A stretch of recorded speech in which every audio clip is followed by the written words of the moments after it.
What's going on, everyone? Welcome back to another episode of Check Up, man. We got a lot of big things to talk about in this episode, and joining in with me today is sports analyst Mill Tackle Mike. Yo, what's up? Man, Mike, Lavar Ball has made another huge announcement today. He told ESPN that his two younger sons, Liangelo Ball and Lamelo Ball, has signed with Lonzo Ball's agent, Harrison Gaines, to play ball overseas. What do you think about that, man? Dude, they just want a ball, and it's probably the best option because they can't be playing pickup ball at 24 all season long. So they'll be able to play against solid competition, and it would be a good experience for both of them playing overseas. Okay. I mean, let's rewind a little bit. Let's talk about Liangelo. I'm sure everybody out there knows the whole China stealing fiasco, which then led him getting suspended indefinitely by UCLA. And Lavar was like, screw this, man. My boy needs to be playing so he can get ready for the NBA draft. So Lavar Ball pulls him out of UCLA.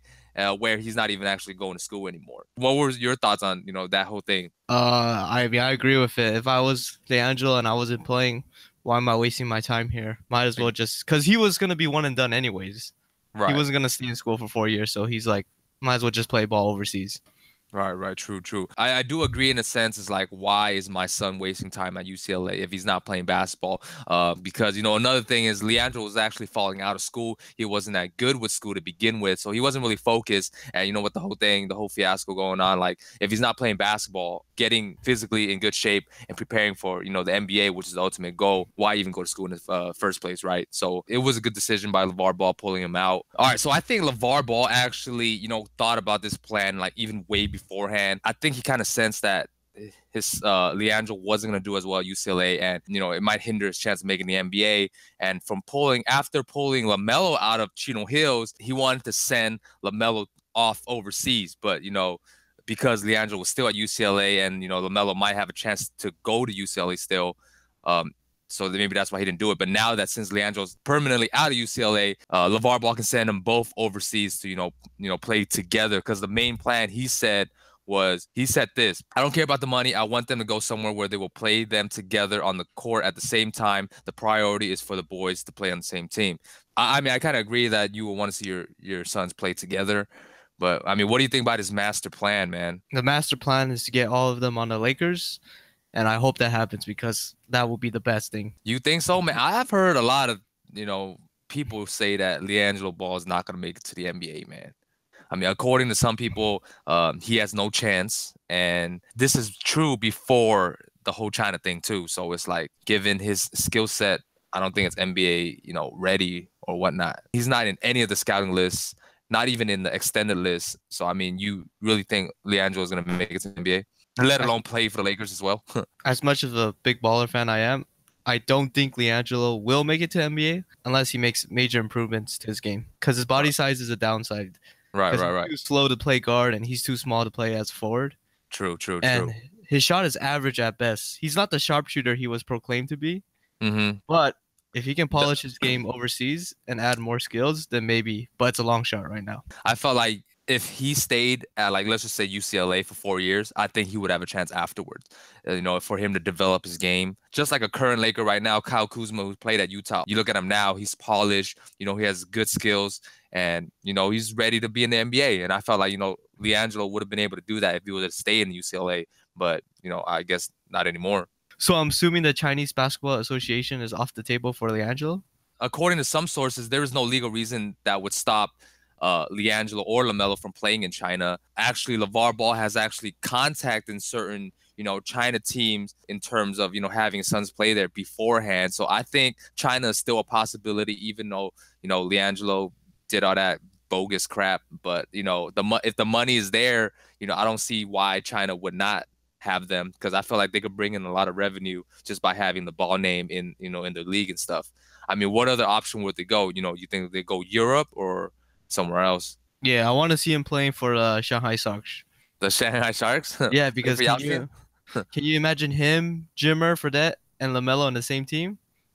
Oh, I would stay up. Wait, Jimmer plays for the Sharks? Yeah, he does. I would stay up and find a legal stream just to watch that. Yo, yeah, I mean, Jimmer is demolishing the league right now. He's averaging like 40, 50 a game or something like that. I mean, he's nuts out there. All right, guys, moving on to topic number 2. We have more injuries around the league. Starting off, we have Devin Booker from the Phoenix Suns, man. D-Book went down with a groin injury against the Toronto Raptors a couple nights ago.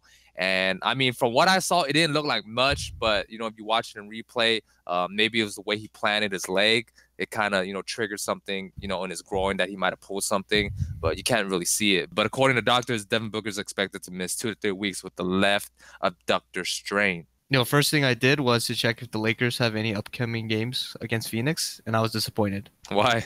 Because Booker always torched the Lakers. So that is true, man. I was looking up the stats earlier, man.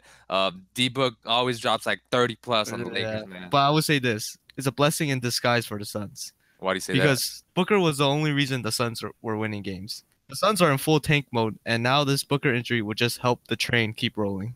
But I mean, he's only out 2 to 3 weeks. Like, he's gonna come back. It's not like he's out the whole season. Yeah, but now they're expected to lose. It's much more easier for them to lose. That is true. Booker. Like the so-called tanking plan is, you know, is easier to disguise now that we don't got D-Book. You know, that's why we're losing.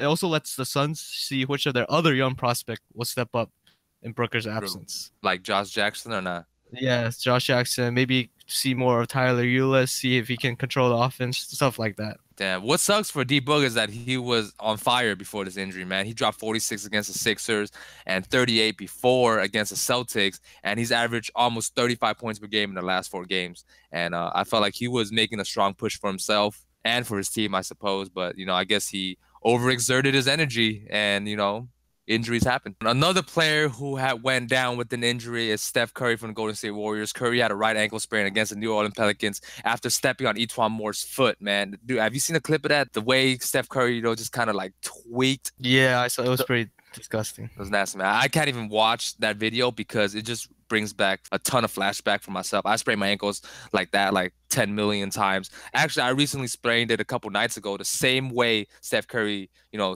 twisted his ankle. I actually stepped on someone else's foot while, you know, going for a loose ball, and my foot twisted exactly like how Steph did. So, you know, I'm still recovering. Steph is expected to be out at least 2 weeks. How do you think the Warriors would do without Curry? So I think the injury does suck for Warriors fans, but it won't hurt them that much. Because the beauty of the Warriors team is that Draymond and KD are capable of controlling the offense. And now we get to see a more active Kevin Durant. And don't be surprised to see if he averaged 30-plus points and career highs in assists. That is true. I mean, the Warriors are so good even without Curry. Well, this is what Steve Kerr, you know, coach of the Warriors, said. He said, in a weird way, it's a good thing for our team. It gives an opportunity for the Warriors to improve and get better without their all-star point guard. Even though I believe Steph is the engine, he's what gets his team going. His presence being on the floor just helps the team tremendously because everyone has to shift their defense, you know, further out. His teammates get more time to shoot the ball because, you know, they're more wide open. I do agree the Warriors are still going to be okay, especially with KD. Probably is going to pop off, you know, during the next couple of weeks. All right, moving on to the last topic for today's episode, we're going to talk about this breakout rookie. No, we are not talking about Ben Simmons, and we are definitely not talking about Lonzo Ball because he hasn't broke anything but his jump shots. They take that back. Take that back. Take that back. I don't know, man. It's stating some facts right now, man. As much as I like Lonzo, man, you got to step it up, man. But anyways, we are talking about Donovan Mitchell from the Utah Jazz. He has been playing out of his mind as of late, dropping threes, dunking left and right, back and forth, upside down. Dude is nasty, man. What do you think about Donovan Mitchell, Mike? Yo, he's been on a tear. He's been averaging 26.6 points the last 5 games on 52% shooting and a shooting of 47% on threes. He's the first rookie to score 40-plus points in a game since Blake Griffin did it in 2011. Do you think he has overtaken Ball for Rookie of the Year? Overtaken Ball? You meant overtaken Ben Simmons? I don't know. Ball is not even in discussion right now. Did I stutter? Rookie of the Year. Not yet. I still think overall the whole year, you know, Ben Simmons is playing consistently throughout the year. Donovan Mitchell has only been playing well the last couple weeks. But if Donovan Mitchell keeps this up, I guarantee you, I put this down that Donovan Mitchell will win the Rookie of the Year, especially if, you know, he's able to lead his Utah Jazz team to the playoffs. Right now, I believe they're in the 7th seed. So lucky for a Jazz franchise because usually when you lose a franchise player, your team is set back for a few years. Like Gordon Hayward? Yeah. Seriously, though, right? Damn, they just lost Gordon Hayward, and they're still in the playoff seed. Yeah, and for the Jazz, they really lucked out selecting Mitchell with the 13th pick. All right, guys, moving on to the last segment of the video, man.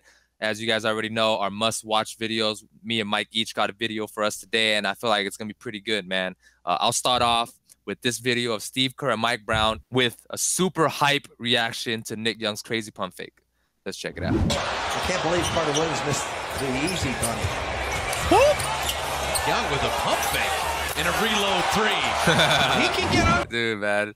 That's so funny. Did you see Mike Brown and Steve Kerr on the bench? They're just like pushing each other. Yeah, usually the coaches don't act like that. It's really weird. They act like, I feel like the Warriors, the whole staff just acts like the players. Like, you know, they're like a bunch of kids. Like, even look at the players on the bench, man. Everybody got off the bench and started, like, you know, going crazy. Yeah, like, because is that JaVale McGee who, like, stepped all the way like he was going to check in? Who is it? That's JaVale McGee, right? Yeah. Oh, my God. When you're winning, you can do anything you want. That's true, man. I mean, if you're as good as the Warriors, you just want to have fun, you know what I'm saying? Hey, that was a pretty nice shot by Nick Young, though. My video is the amazing defensive effort by the Suns. Check it out. Smart, wide open. Whose band was that? Comes back to him, wide open. I know that. Who's guarding Marcus Smart? Marcus Smart leads the league in missed open threes. Missed open threes? Horford will try. Oh, my God, man. Man, I really hope the coach pulled out all 5 of those Suns players immediately after that possession, man. Where's the effort? Everyone watched Marcus Smart shoot twice without being 20 feet away from him. Next thing you know, Al Horford gets a 3-point attempt. The closest person to him is his own teammate. Well, this is why the Suns are bad. Leaving Marcus Smart was the right option, but... Dude, no effort. Look at Marquise Chris. Jaylen Brown felt, you know, disrespected. He's like, all right, let me go play some defense on Al Horford, man. He ran up to Al Horford like he was like gonna like block a shot or something. He saw the closeout. Yeah. Booker was mad at that, and he's like the only one that cared about this. Both Tyson and Chris didn't even box out. Not even box out though, but like freaking the Celtics got the ball. At least, you know, run out to contest or something. They make it seem like they're playing a bunch of like 2-year-old babies who can't shoot. Tank mode.